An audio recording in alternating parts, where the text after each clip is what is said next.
The storm finally ended just before dawn, leaving the landscape outside their shelter looking like a war zone. Jake's instruments showed that the electromagnetic activity had dropped to normal levels, but he waited an extra hour before opening the shelter door. Experience had taught him that these storms sometimes had secondary waves that could catch people off guard. When they finally emerged, Jake found that 4 of his remote sensor stations had been completely destroyed by lightning strikes. His solar collectors were damaged, but still functional, and several pieces of equipment around the outpost would need repair or replacement. But the main systems had survived, protected by the improvised shielding he had built over months of trial and error. Kethver stepped outside and surveyed the damage with its crystalline eyes. Your outpost has survived better than I expected. Most structures would have been completely destroyed by such an intense electromagnetic bombardment. That's because I built it to survive, Jake said, already making mental notes about repairs he would need to complete. I've been through 3 of these storms since I arrived here. Each time, I learned something new about how to protect my equipment. Jake began his post-storm routine, checking systems and documenting damage while Kethver watched. The alien seemed fascinated by Jake's methodical approach to assessment and repair. Every piece of equipment was tested, every connection was verified, and every backup system was confirmed to be working properly. You have procedures for everything, Kethver observed. Even procedures for checking your procedures. Redundancy keeps you alive, Jake said, replacing a burned-out circuit board with a spare from his repair kit. I check everything twice because missing one small problem can lead to bigger problems later. As Jake worked, he noticed that Kethver was making notes using some kind of device built into its armor. The alien was recording everything, documenting human behavior and technology for its report to the Zathari Empire. The thought made Jake's stomach clench, but he continued his work anyway. Can I ask you something? Jake said as he tested his communication equipment. What are you going to tell your superiors about humans? Kethver stopped making notes and looked at Jake directly. That is a complicated question. My orders were to assess human capabilities and recommend conquest strategies. But your species does not fit our established patterns. What do you mean? The Zathari Empire conquers species by exploiting their primary weakness, Kethver explained. Builders are vulnerable because they cannot fight. Warriors are vulnerable because they follow predictable honor codes. Thinkers are vulnerable because they are impractical. Breeders are vulnerable because they lack coordination. Jake continued working while he listened, but his mind was focused entirely on this conversation. The fate of humanity might depend on what this alien decided to put in its report. But humans are not purely any of these types, Kethver continued. You build defensive structures, but you also know how to fight. You follow moral principles, but you adapt your tactics when necessary. You pursue knowledge, but you apply it practically. You spread across many worlds, but you maintain communication and coordination. Does that make us harder to conquer? Jake asked. It makes you unpredictable, Kethver said. Zathari military doctrine depends on understanding enemy capabilities and limitations. If we cannot categorize a species, we cannot develop effective strategies against them. Jake finished his equipment checks and started preparing breakfast. He offered to share his food with Kethver, but the alien explained that its armor provided all necessary nutrition through internal systems. Jake ate alone while continuing their conversation. What would happen if you reported that humans are too unpredictable to conquer easily? Jake asked. The hegemony would likely delay invasion plans and send more scouts to gather additional information. Kethver replied, but eventually they would develop new strategies. The Empire has never encountered a species it could not eventually defeat. What if you reported that humans would make better allies than enemies? Kethver's crystalline eyes seemed to brighten at this suggestion. The hegemony does occasionally form alliances with useful species, but such arrangements require that the other species offer something of significant value to the empire. Jake thought about this while he cleaned his breakfast dishes. What could humanity offer to an advanced galactic empire that already had superior technology, vast resources, and hundreds of conquered worlds? What if humans could solve problems that Zathary technology can't handle? Jake suggested. You said your engineers design systems that work perfectly under specified conditions. But what happens when you encounter unspecified conditions? Such situations are rare, Kethver said, but Jake detected uncertainty in the translated voice. Are they, though? Jake asked. How many other worlds have storms like the one we just survived? How many have environmental conditions that your sensors can't detect in advance? How many have problems that nobody has ever encountered before? Kethver was quiet for several minutes, processing this question. Finally, it spoke again. The hegemony has encountered some worlds where standard conquest strategies were insufficient. In those cases, we typically destroy the planets from orbit rather than risk extended military campaigns. That seems wasteful, Jake observed. If you could find ways to solve those unusual problems, instead of just destroying them, you could. Claim those worlds for the Empire. You believe humans could provide such solutions? Jake gestured at their improvised storm shelter, which had protected advanced Zathary technology using crude materials and simple engineering principles. We just proved that human problem-solving techniques can work where advanced systems fail. That has to be worth something. Kethver began pacing around the outpost, its four arms moving in complex patterns as it thought. Jake continued his repair work, but he kept watching the alien out of the corner of his eye. This decision was going to determine whether humanity's first contact with galactic civilization led to friendship or extinction. There is precedent for technological alliance relationships, Kethvar said finally. The hegemony has agreements with 3 species that provide specialized services in exchange for protection and limited autonomy. What kind of services? The Vorthic are master miners, who can extract resources from planets that are too dangerous for normal operations. The Keleth are biological engineers, who can terraform worlds that resist standard atmospheric modification. The Jinn are navigators who can plot safe courses through regions of space that interfere with our standard sensors. Jake felt a spark of hope. Humans could be problem solvers who handle situations that don't fit standard procedures. It is possible, Kethver admitted, but such an arrangement would require approval from the highest levels of the hegemony. I am only a scout with limited authority. But you're the scout who gets to write the first report, Jake pointed out. Your assessment will influence how your superiors think about humanity. Kethver stopped pacing and looked directly at Jake. You are asking me to recommend alliance negotiations instead of conquest operations. I'm asking you to recommend whatever you think is best for both our species, Jake said honestly. But yes, I think we'd all be better off as allies than as enemies. The alien was quiet for a long time, staring at the landscape around them. When it finally spoke, its voice carried a weight of decision that made Jake's heart race. I will recommend that the hegemony initiate diplomatic contact with humanity, Kethver said. But I must warn you that other scouts are already observing human colonies on different worlds. Not all of them may reach the same conclusions I have. Jake smiled and started planning his next moves.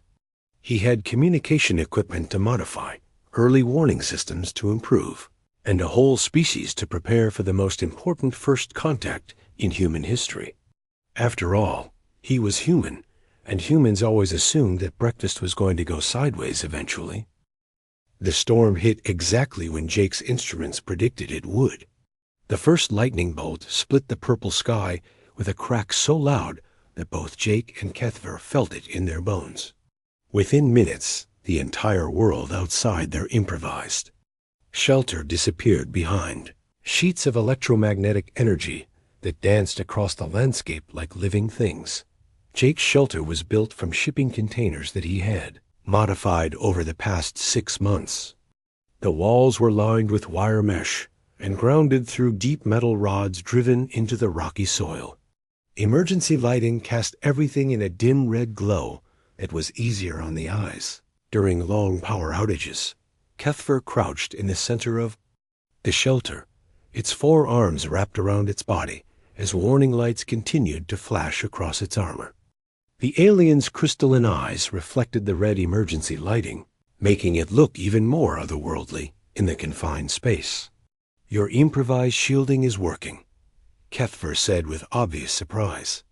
"My armor's error messages have stopped, and the electromagnetic interference readings have dropped to safe levels." "Good," Jake said, settling down on a storage crate that served as a chair. "We'll be here for the next 12 hours, so we might as well get comfortable. These storms don't mess around." Outside, the electromagnetic pulses hammered against the shelter with regular rhythm. Each pulse made the lights flicker slightly, but Jake's backup power systems kept everything running smoothly. He had learned to build his shelters like fortresses after spending his first storm on Kepler 442c, huddled in terror while his equipment fried around him.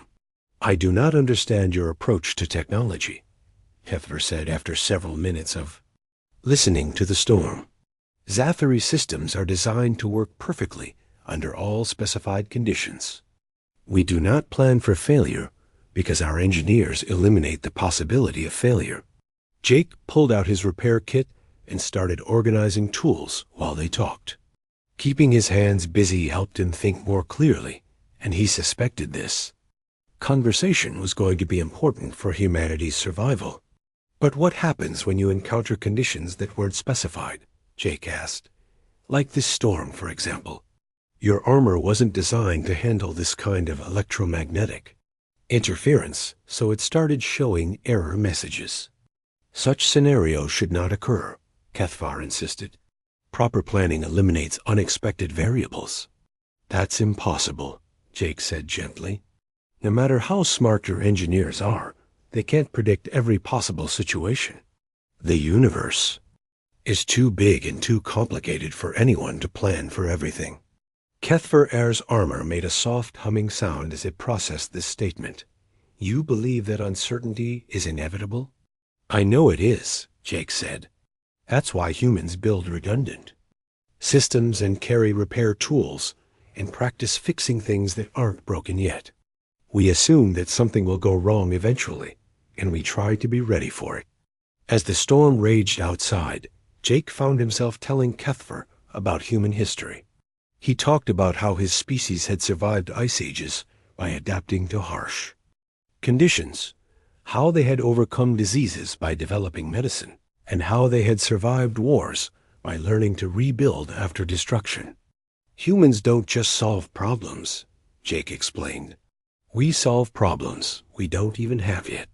My grandfather used to say that the only way to be prepared for trouble is to expect twice as much trouble as you think you're going to get."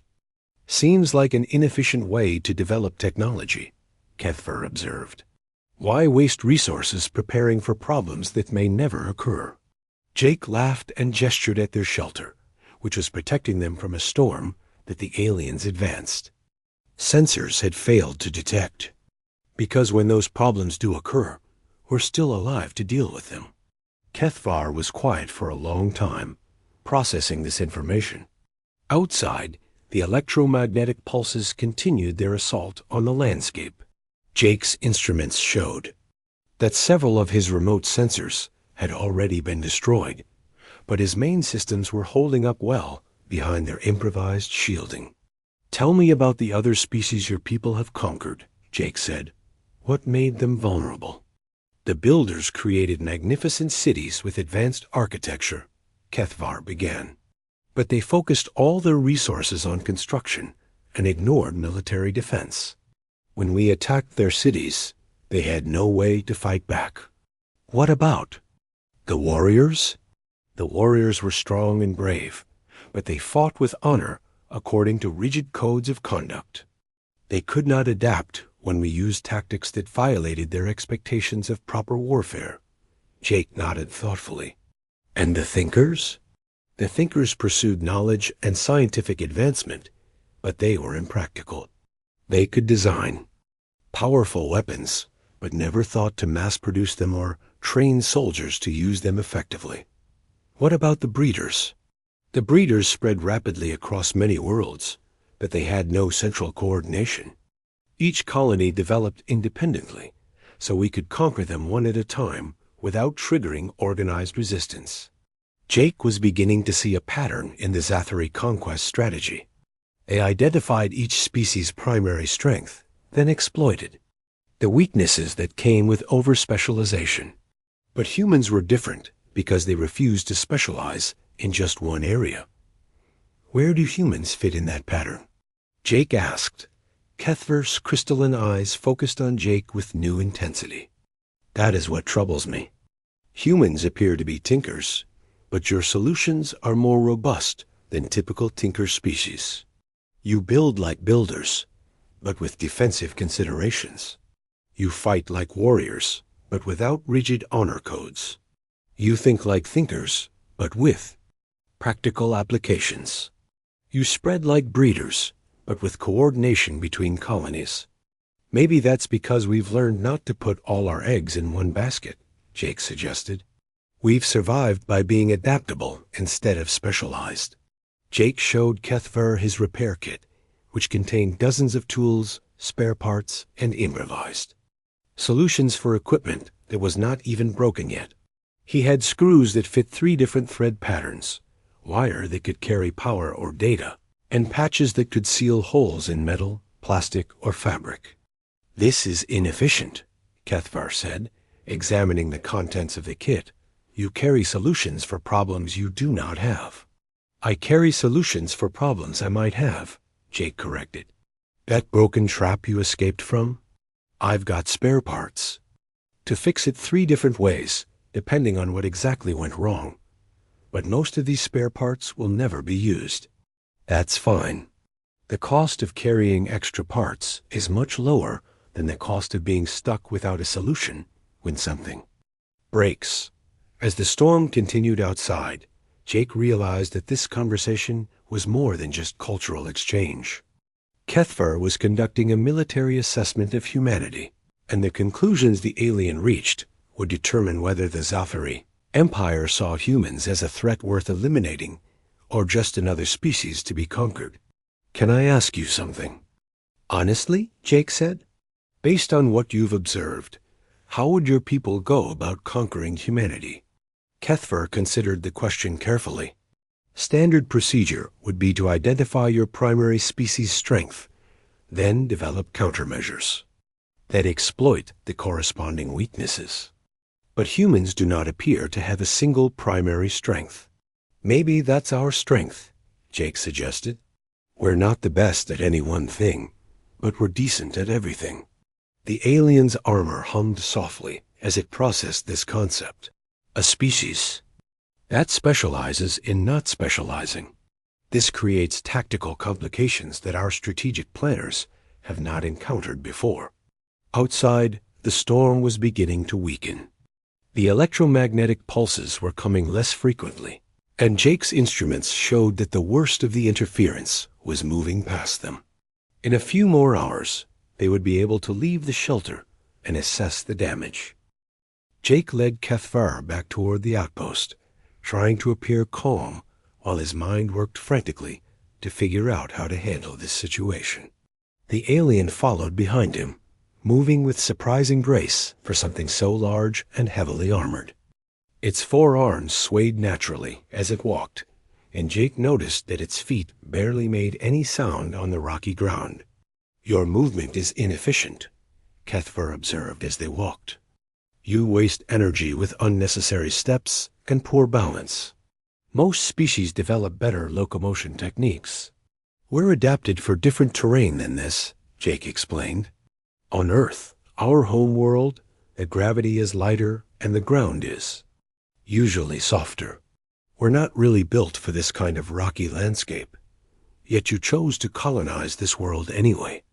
Why would your species select an environment that does not suit your physical capabilities? Jake considered how to answer that question. The truth was complicated and involved politics, economics, and desperation that he was not sure he could explain to an alien. We needed somewhere new to live, he said simply. Earth is getting crowded, and we've learned to adapt to different environments. It's what humans do. They reached the outpost just as Jake's weather monitoring system started beeping urgently. He glanced at the display screen mounted outside his main building and felt his stomach clench. A massive storm front was moving in from the west, and according to the readings, it would hit them in less than 4 hours. What is that sound? Kethver asked, tilting its head toward the beeping alarm. Storm warning, Jake said, already moving into emergency preparation mode. We get electromagnetic tempests here sometimes. They can fry any unprotected electronics and kill anyone caught outside. I need to get the outpost ready. Kethver's crystalline eyes seemed to brighten with interest. Your primitive warning system detected this storm. How far away is it? About 200 kilometers, Jake said, checking the readings again. It'll be here in 3 to 4 hours, depending on wind patterns. These storms move fast and hit hard. Impossible, Kethver said flatly. My armor's sensors show no signs of approaching weather disturbances. Your equipment must be malfunctioning. Jake pointed to the western horizon, where dark clouds were just becoming visible as tiny specks against the purple sky. See for yourself. Those clouds are the leading edge of the storm front. My equipment isn't malfunctioning. It's just designed to detect things your sensors might miss. Kethver stared at the distant clouds for several seconds, then made adjustments to something on its armor. After a moment, it made a sound that the translator rendered as surprise. My sensors now detect the electromagnetic disturbance you mentioned. How did your primitive equipment identify this threat before my advanced systems? Different approaches to the same problem, Jake said, already pulling equipment from storage compartments around the outpost. Your sensors are probably designed to detect known threats under normal conditions. My sensors are designed to detect anything unusual, even if I don't know what it is yet. Jake's storm preparation routine was something he had practiced dozens of times, but never with an audience. He moved quickly between different stations around the outpost, activating systems and deploying equipment that he had built and maintained himself over the past 6 months. First, he activated the Faraday cage shields that surrounded his most important electronics. The shields were made from salvaged wire mesh and scrap metal, but they would protect his computers and communication equipment from electromagnetic pulses. Then he switched all his systems over to hardened backup power supplies that were buried underground in shielded containers. Keth, single quotes VAR, watched this process with growing fascination. Why do you have so many redundant systems? It asked. Your primary equipment appears functional. Because things break, Jake said, deploying a network of improvised lightning rods around the outpost perimeter, especially during storms like this. I've learned that if something can go wrong, it probably will, so I try to have backup plans ready. But this creates inefficiency and waste, Kethver pointed out. Why not simply build better primary systems that do not fail? Jake paused in his work to look at the alien. Because I can't predict every possible way something might break. Maybe the storm will be stronger than expected. Maybe a lightning strike will hit exactly the wrong spot. Maybe my equipment will fail in some way I never thought of.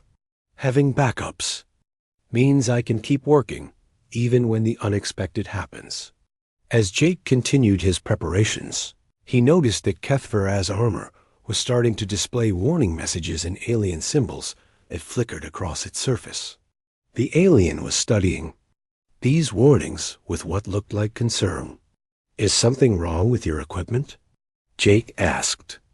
My armor systems are designed for standard planetary environments, Kethver admitted. They are showing error messages about electromagnetic interference and power fluctuation risks. I have never encountered this type of environmental hazard before. Jake felt a spark of an idea. Would you like me to help you prepare for the storm? I might be able to rig up some protection for your armor using the same techniques I use for my equipment. Kethver looked at Jake with those crystalline eyes, and for the first time, the alien seemed uncertain.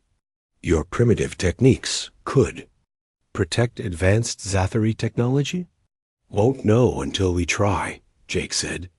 But I've learned that sometimes the simplest solutions work best when dealing with unpredictable problems. Jake showed Kethvar how to create an improvised Faraday cage using pieces of the destroyed trap and some spare wire mesh from his supply shed. The work required both of them to collaborate, with Jake explaining the principles while Kethvar used its superior strength to position the heavier components. This construction method is highly irregular, Kethvar observed as they worked. Zathari engineers would never approve such crude assembly techniques. Zathari engineers probably never had to build emergency storm shelters out of whatever materials they could find, Jake replied. Sometimes crude and irregular is exactly what you need. As they worked together, Jake found himself studying the aliens' behavior and reactions. Kethvar was obviously intelligent and well-trained, but it seemed to have trouble adapting when situations didn't match its expectations. The aliens' technology was incredibly advanced, but it was also rigid and inflexible. Can I ask you something? Jake said as they secured the last piece of wire mesh. What happens if Zathari warriors encounter problems they weren't trained to handle? We receive additional training and updated equipment, Kethvar replied. The hegemony's military academies prepare us for all known combat scenarios. But what about unknown scenarios? Situations that nobody has encountered before? Kethvar was quiet for a moment. Such situations are rare. The hegemony has conquered many worlds and faced many different challenges. Our experience base is extensive. Jake nodded, but he was thinking about all the times he had faced problems that no training manual could have prepared him for. Living alone on an alien planet meant dealing with unexpected situations almost daily. Equipment broke in new ways. Weather patterns changed without warning, and local animals behaved differently than expected. The storm clouds were getting bigger now, and Jake could see flashes of lightning in the distance. His weather instruments showed that the electromagnetic activity was building toward dangerous levels.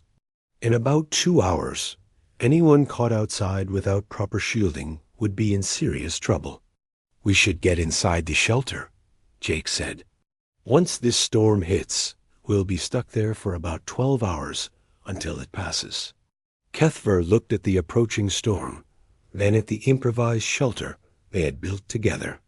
Will your crude construction really protect us from such a powerful electromagnetic disturbance? We're about to find out, Jake said. Jake Martinez opened his eyes when the alarm started beeping at exactly 6 in the morning. The sound came from 3 different devices because he never trusted just one alarm clock to work properly. He rolled out of his narrow bunk and stretched, his arms above his head, feeling his back pop from sleeping on the thin mattress for the past 6 months. The survival pod was not much bigger than a shipping container, but Jake had made it work. Every inch of space served a purpose. The walls were covered with shelves, hooks, and magnetic strips holding tools, spare parts, and emergency supplies. He had learned long ago that when you lived alone on an alien planet, you needed backups for your backups. Kepler-442c was supposed to be humanity's next great colony world, but the terraforming process was taking much longer than anyone had planned. The air was breathable, mostly, but it tasted like metal and made his throat dry. The gravity was a bit heavier than Earth, which made his legs ache after long walks. The purple sun gave everything a strange color that still looked wrong even.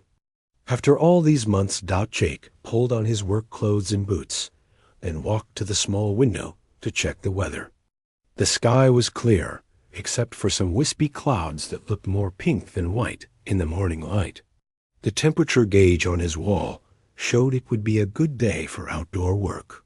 Not too hot and not too cold. His job was simple on paper, but complicated in practice. He was supposed to monitor the local wildlife and make sure the terraforming equipment was not disturbing the native animals too much. The company wanted to know which creatures were dangerous, which ones were useful, and which ones might cause problems for future colonists. The easiest way to study the animals was to catch them alive using automated traps. Jake had set up 12 trap stations around his outpost, each one designed to catch different types of creatures. The traps were smart enough to detect what kind of animal had wandered inside, then adjust their settings to keep the creature safe until Jake could collect it. Most of the animals on Kepler 442c were small and harmless.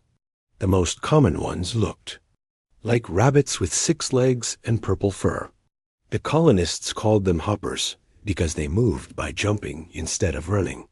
Jake had studied dozens of hoppers over the past months and found them to be gentle creatures that ate plants and minded their own business.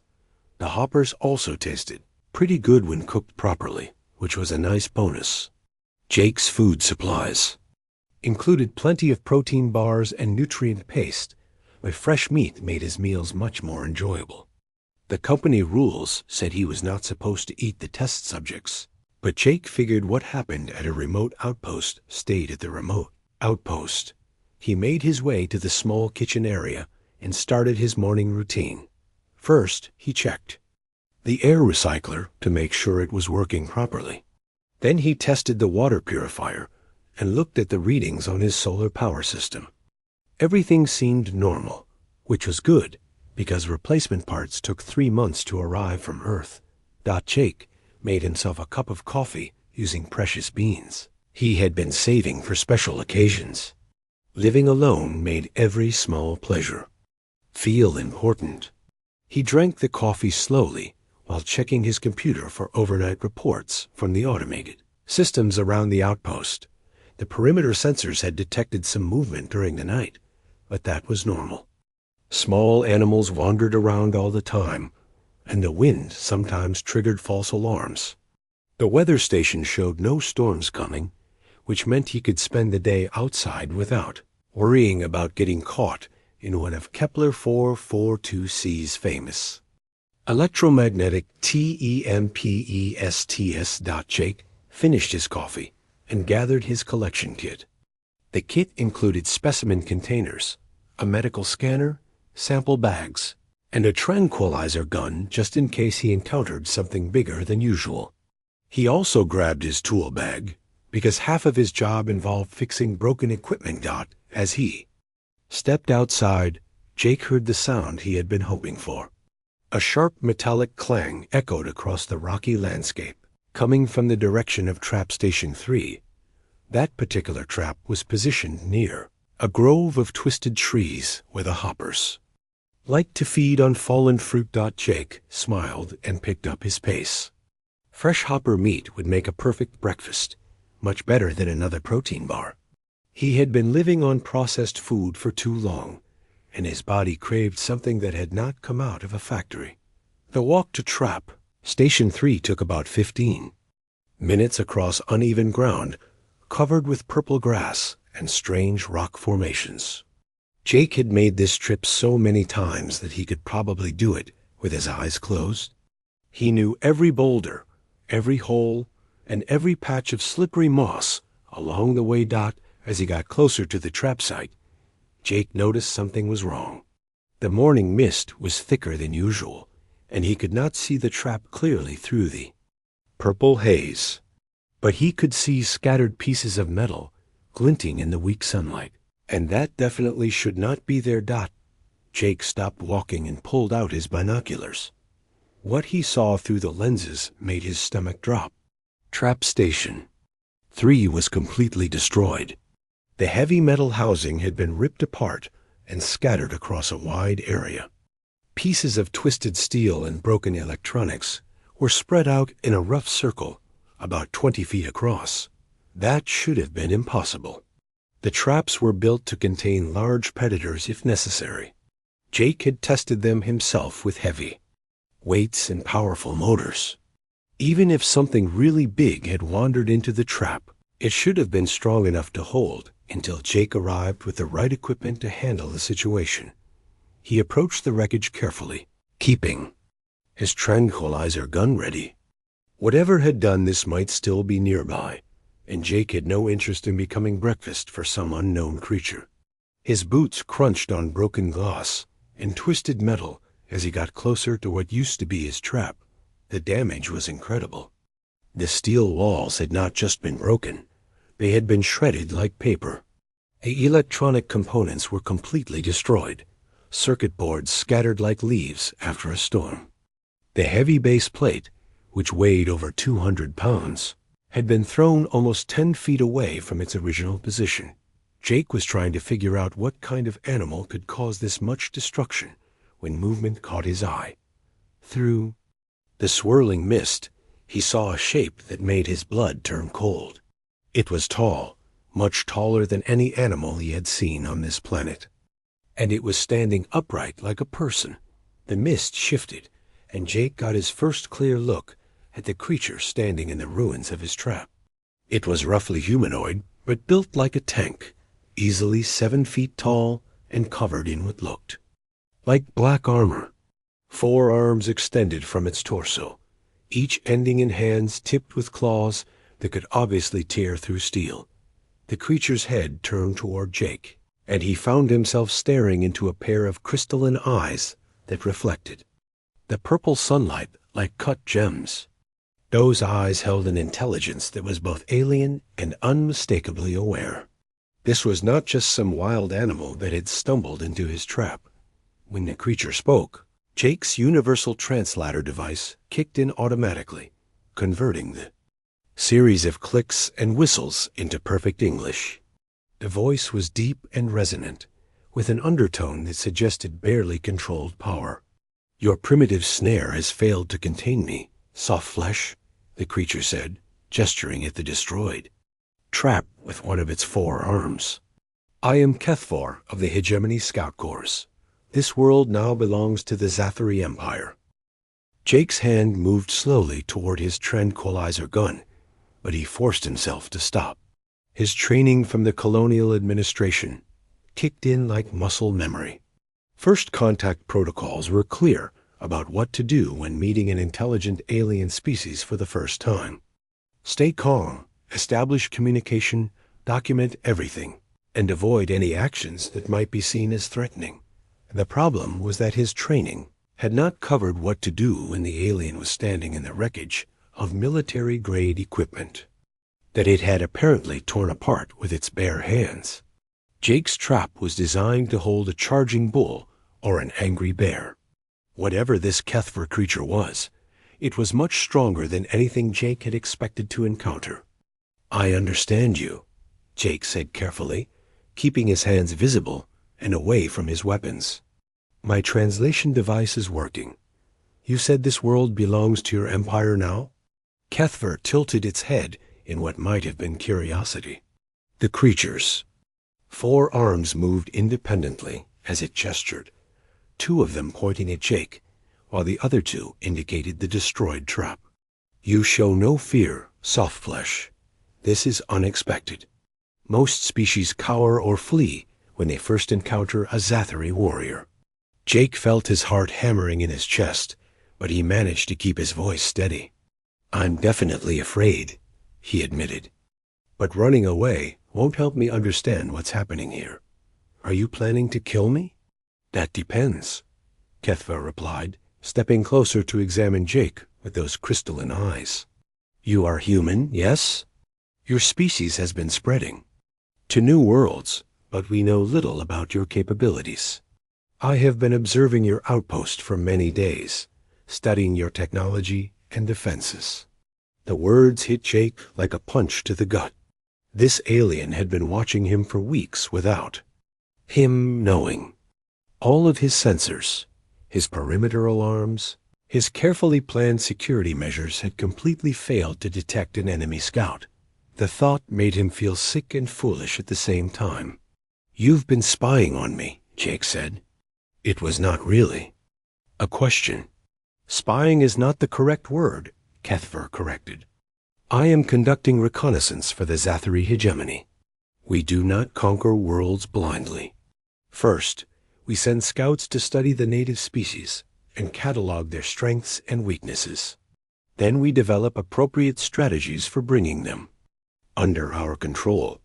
Jake forced himself to think like a scientist instead of like a terrified human who was probably about to die.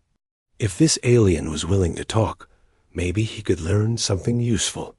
Information was always valuable, even in the worst situations. "How many species have you conquered?" Jake asked. "The hegemony has brought order to over 300 worlds," Kethver said with what sounded like pride. "Each species falls into predictable categories. The builders create great cities, but have weak defenses. The warriors fight with honor, but lack proper strategy. The thinkers pursue knowledge, but ignore practical applications. The breeders spread rapidly, but have no coordination. And what category do humans fall into?" Kethver made a sound that the translator rendered as something like a chuckle. "That is what I am here to determine. Based on my initial observations, humans appear to be tinkers. You create crude but functional solutions using primitive materials and simple tools." Jake felt a spark of curiosity overcome his fear. Despite everything, this was the most interesting conversation he had experienced in months. "What made you think we're tinkers?" "Your outpost is filled with improvised repairs and jury-rigged systems," Kethva explained, gesturing toward the distant buildings with one of its arms. "You have replaced standard components with crude alternatives. You have created backup systems using salvaged materials.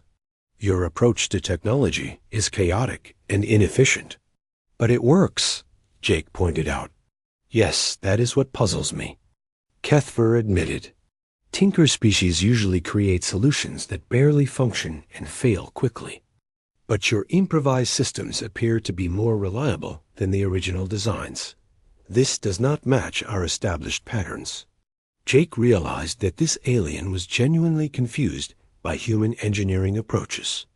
That confusion might be the only advantage he had in this situation. "Would you like me to show you how some of our systems work?" he asked. "I mean, if you're going to write a report about us anyway, you might as well get accurate information." Kethver studied Jake for a long moment. "You would help me catalog your species' weaknesses, even knowing that this information will be used to conquer your people?" "I'm a scientist," Jake said, which was not entirely true, but close enough. "I believe in sharing knowledge. Besides, if your people are as advanced as you claim, you're going to figure out our weaknesses eventually anyway. At least this way, I might learn something about your civilization too." The alien considered this proposal while absently examining pieces of the destroyed trap. Its claws picked up chunks of twisted metal and turned them over like a child playing with toys. The casual way it handled the heavy steel pieces reminded Jake just how dangerous this creature really was. "Very well," Kethver said finally. "I will examine your human technology more closely. But I warn you, soft flesh, do not attempt to deceive me or set traps. I have sensors that can detect lies and weapons that can end your life instantly." "Understood," Jake said. "Can I ask you something first, though? What kind of technology do your people use? I'm curious about how advanced your civilization really is." Kethver seemed pleased by the question. "The Zathari have mastered energy manipulation, faster than light travel, and quantum communication. Our weapons can destroy cities from orbit. Our armor can withstand temperatures that would melt your strongest metals. Our ships can cross the galaxy in days rather than years. That's impressive, Jake said, and he meant it. How do you power all of that technology? We harvest energy directly from stellar cores and convert matter into pure power, Cathvar explained. Our ships carry enough fuel to operate for centuries without refueling. Our armor is powered by miniature fusion reactors that never need maintenance. Jake nodded thoughtfully. What happens if something goes wrong with those systems? Do you have backup power sources? Cathvar's crystalline eyes seemed to dim slightly. Our technology does not fail.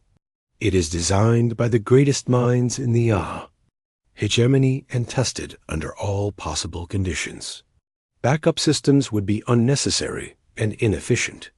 But what if you encountered conditions that weren't anticipated during testing? Jake pressed. Like an electromagnetic storm or some kind of energy interference that disrupted your main power systems. Such scenarios are highly unlikely, Cathvar sighed, but Jake noticed a note of uncertainty in the translated voice. Our engineers account for all possible variables. Jake felt another spark of hope. Maybe humans were not as outmatched as this alien believed. Would you like to see how we handle unlikely scenarios at my outpost? We have some interesting approaches to problem solving that you might find educational. Cathvar looked toward the outpost buildings, then back at Jake. Yes, I think that would be instructive. Lead the way, soft flesh, but remember my warning about deception. As they walked back toward the outpost, Jake's mind was already racing ahead. He needed to figure out how to turn this situation to humanity's advantage, and he was beginning to think that the aliens' confidence in superior technology might actually be a weakness rather than a strength.